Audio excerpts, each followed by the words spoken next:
అది అట్లే వస్తుంది సార్ జీవామృతం స్ప్రే చేయడం వల్ల. వర్షం కూడా లేకపోయినా ఈ మల్చింగ్ ద్వారా అది ఎప్పుడు పచ్చగానే ఉంటుంది, కాయ పూత ఎప్పుడు జరుగుతూనే ఉంది సార్. మాకు 25 రకాలు రోజు కోయడం రోజు అమ్మడం జరుగుతుంది సార్. రోజు డబ్బులు రావడమే జరుగుతుంది. అందువలన ఈ 50 సెంట్ల 60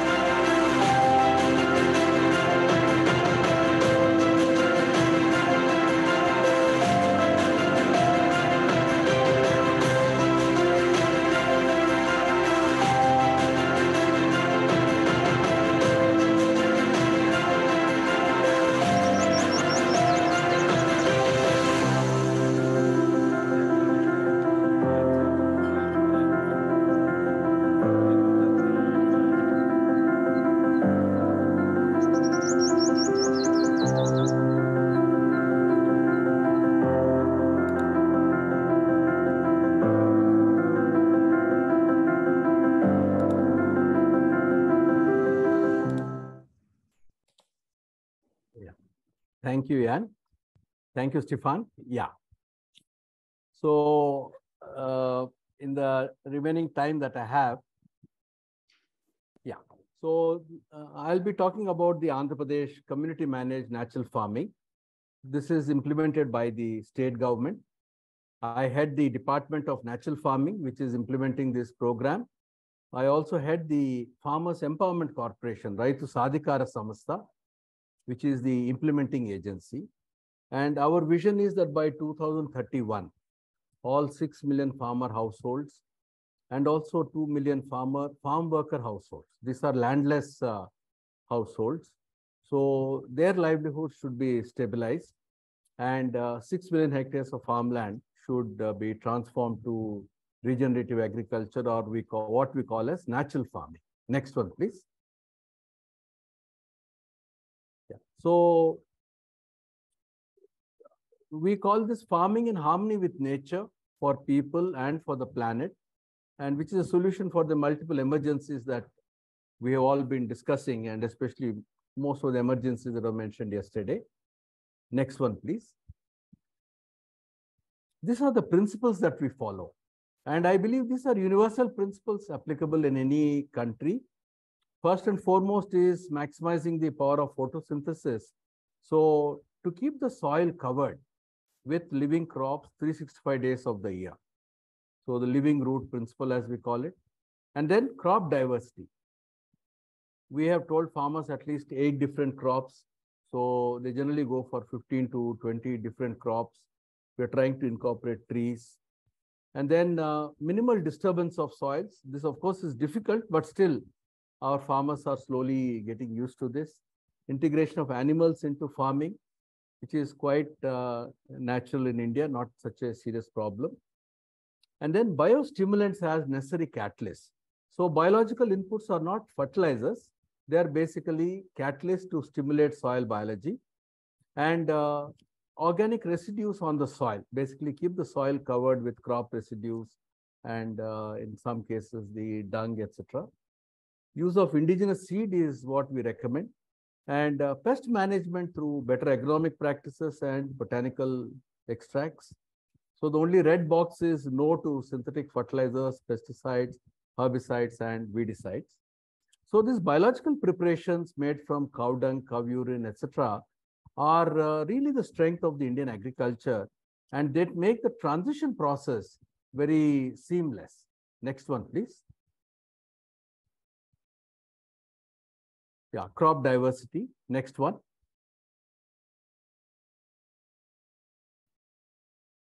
Next. This is a seed treatment you saw in the film. This is a microbial seed coating, cow dung, cow urine, etc. Handful of chemical-free soil is mixed in this. So before the seed is sown, it is treated with this microbial coating. Next one. Even the seedlings are dipped into it before transplantation. Next. This is a soil amendment, biological soil amendment. So again, made from cow dung, cow urine, jaggery, pulses flour, handful uncontaminated soil. And this is mixed and fermented for about 5 days. It's then the dry powder is applied just before sowing the seed. And Walter advised us to mix, see that seed sowing and this is together. So we are also working on a seed cum biostimulant drill. Next. Farmers prepare it themselves. They don't have to buy this. It's something that everybody is taught to make on their own. Next. This is a liquid inoculum, similar ingredients. So this is applied after 15 days after germination. And then every 10 days, 15 days, sometimes, the inoculum is used for the root zone along with irrigation. And alternatively, it's used as a foliar spray. And when the plants move from vegetative phase to reproductive phase, there are some other tonics that we spray so that the growth and yields are flowering, fruiting is much better. Next. This is how women prepare this together. And, it's a collective preparation which also lends to people learning together. Next. These are botanical pesticides which are being prepared. We have more than 200 formulations for different stages, different kinds of pests. And this is all, many of them are farmers' own innovations. And it's left to them to sort of work out which formulation works best for them. And we also have some mechanical devices for trapping. But what we find is 3 to 5 years, once the soil becomes healthy, the incidence of pests comes down, and farmers are saying that they don't have to apply these pesticides also, botanical pesticides also. Next one, please. Yeah, so this is the scale of the program as on date. So we started the program in 2016. So in about 6 years, we are able to reach out to 12% of farmers in our state.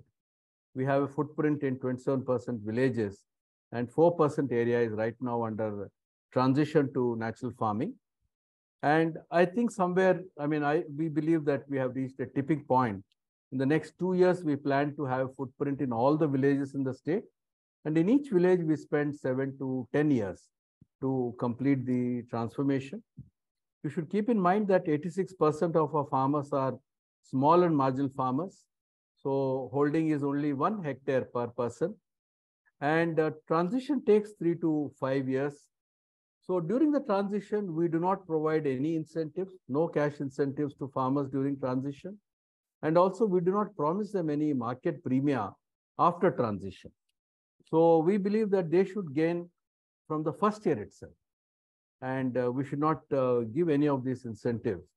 The program is funded by the government. $235 million is committed to the program.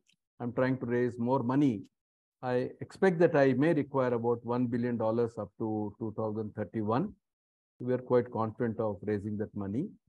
We also have been supported by philanthropies. So Azim Premji Philanthropy in India is one of the biggest philanthropies. They have given us a grant of $14 million. And Co-Impact, another philanthropy based in USA, they've just approved a grant to us of $15 million to help us in the scaling of the program to the whole state. Next one, please. The other set of are on the impacts. So we find that the farmers are gaining in terms of less cost of cultivation. There is no particular yield penalty. In fact, in many cases, natural farming yields are higher, and this leads to significant increase in the net income for the farmers. So this is one myth we have broken, that organic farming means yields have to go down, and therefore farmers need incentives, farmers need to be paid premia. So this is something we don't agree with. Next one. These are some of the yields, costs, and net returns. And these are the most important crops for us. So paddy is about 34% of the area. And this was supposed to be the most difficult crop to get higher yields in natural farming. And last year, we got 4% higher yields. So these are comparable yields. So there's no great reduction or increase. But each year, natural farming yields for a farmer, in the second year, the yields are higher. Third year, the yields are much higher. Fourth, fifth, the yields keep increasing. And there's also a lot of biodiversity in the fields of the natural farming farmers. Next one, please. This for the winter crop. Results are similar. Next. Yeah, so this is the intervention for the landless households. We focus on homestead gardens. So anywhere 12 to 18 different vegetables, fruit gardens, so that their household nutrition is taken care of. And this is very, very important for us because these are the most vulnerable households. Next one, please.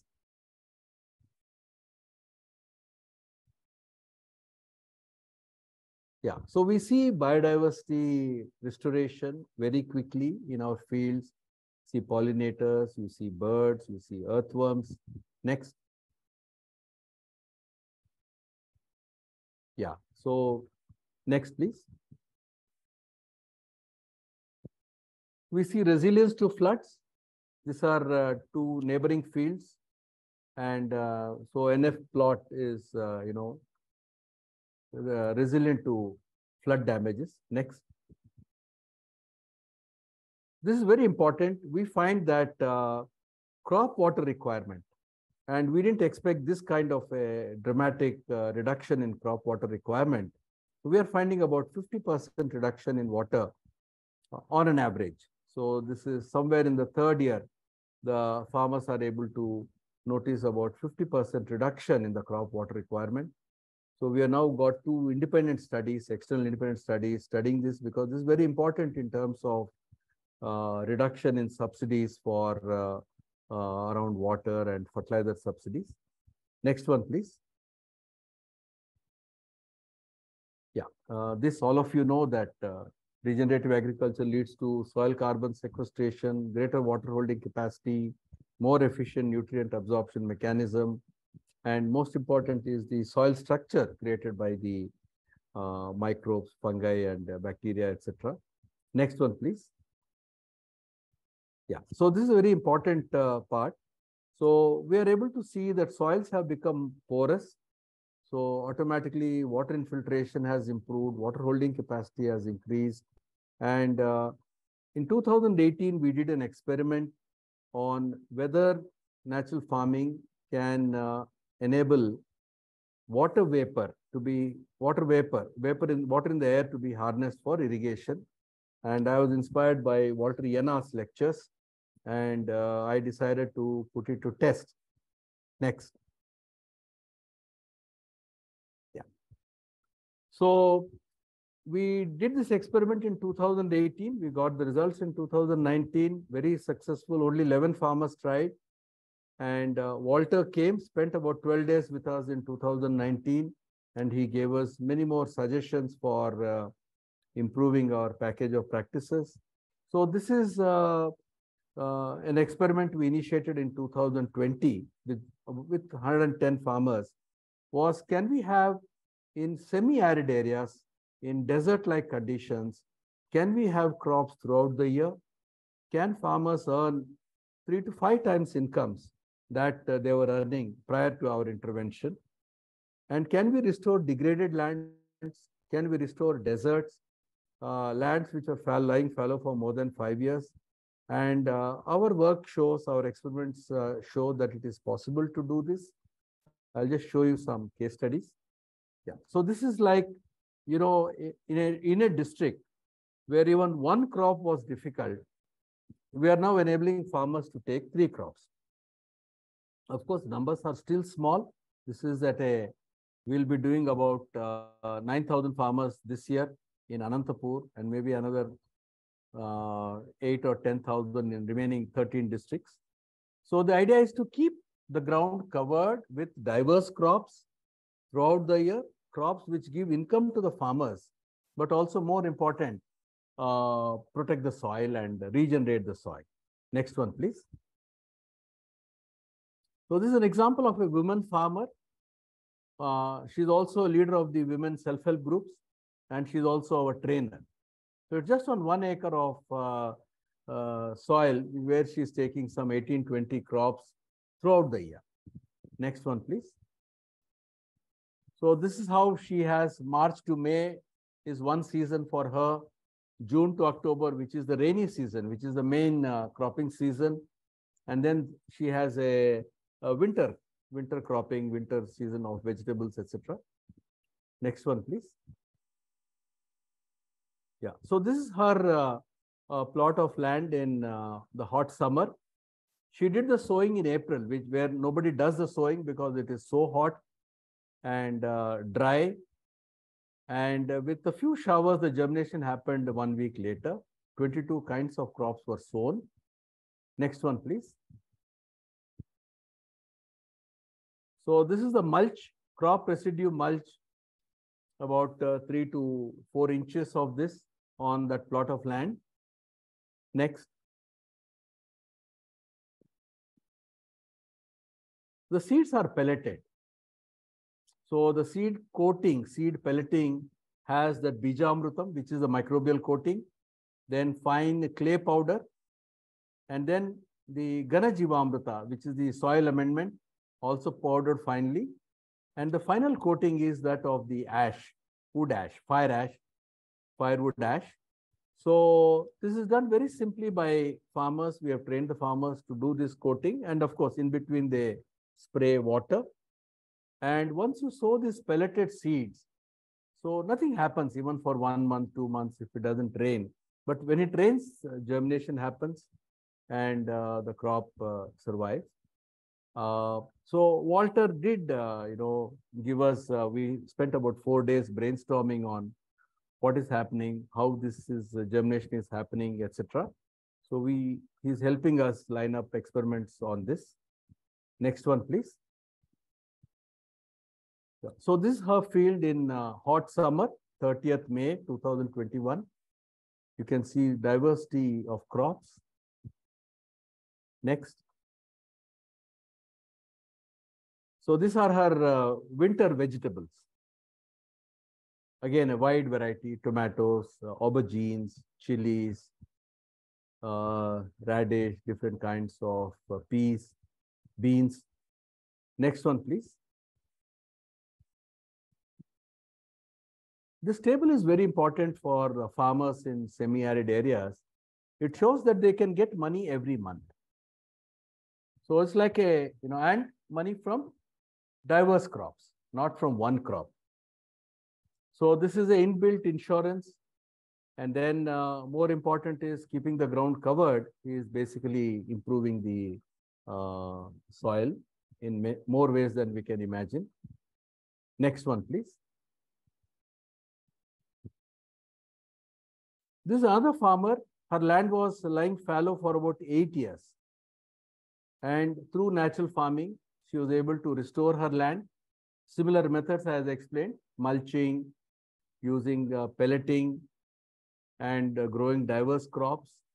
And in the very first year, she was able to convert degraded land into a productive farm.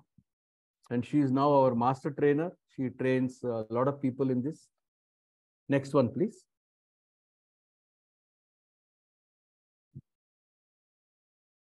This is another farmer, hot summer, 31st May. So actually, this is her field that we saw in the video, Pushpavati's field. This is on, again, in May. Next.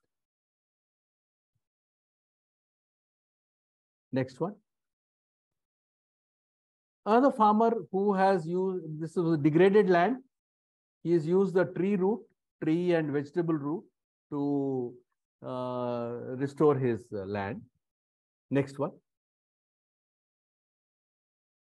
Yeah, so last set of slides is how is scaling up happening. So one is government support in terms of resources, advocacy, and leadership in implementation is very important for scaling up. Secondly, the knowledge that we are taking to farmers is something which is in harmony with nature. And this knowledge has been, it's not just the traditional knowledge, but traditional knowledge and research combined. The third, which is very critical pillar of our work, is the role of the women self-help groups and their federations. And we have 8.3 million women in the rural areas who are organized into self-help groups and federations of self-help groups. So this is a process which started about 22 years ago. And I had the privilege or I had the fortune of leading this for about 10 years. From 2000 to 2010, I led the Women SHG formation. And at that time, I never realized that the same networks that we are building will one day come in handy for climate restoration work. The other important point is the role of the human capital. So our farmers are the trainers. Farmers are the scientists. So the best farmers are selected to disseminate this knowledge. And then we have facilitating organizations. We ourselves are the major facilitating organization. We also take the help of NGOs. And most important are farmers organizations, women's organizations, to provide that hand-holding support to a farmer who is transiting. And then we have collaborations with national and global institutions, scientific experts. Walter Yana is one of our mentors for, who's been helping us for the last 3 years. Next one, please.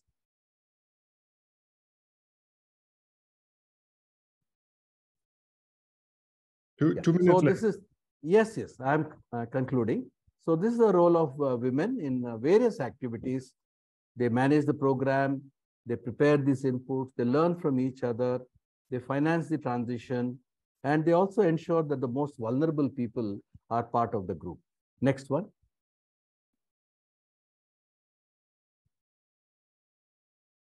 Next. This is about the champion farmers. Next. We have 10,000 such champion farmers.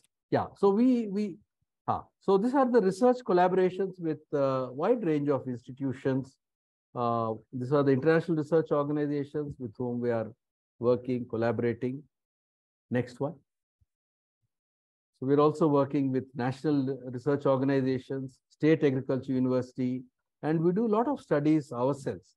We have a good science team, and we have farmer scientists who do this work. Yeah, next one, please. So this is very important. Government of Germany is now supporting us with a 20 million euro grant to set up a global academy for agroecology research and learning. And the state government is giving a matching grant, both in terms of land, buildings, and money. Next one. Yeah, so this is a very important slide where I request all your help from all of you. We want to create climate resilient villages. So we want to develop 10,000 farmer scientists. And with these farmer scientists, they in turn develop a team of 10 farmer trainers. So we create a knowledge ecosystem in each village, which enables this transformation to happen. Because this is one of the gaps in the large scale scaling up. One of the reasons why scaling up doesn't happen. And we are facilitating this with about 10,000 plus scientists. So all of you are invited to help us, join us in this, and so that we learn together, because a lot of this knowledge can help other countries, and we'll be helped by your support. Next one, please. Yeah, thank you. This is my last slide. Just want to end by saying we do not inherit the earth from our ancestors. We borrow it from our children. Let's all act now. Thank you. I conclude now. I hope I have not exceeded time, Stefan.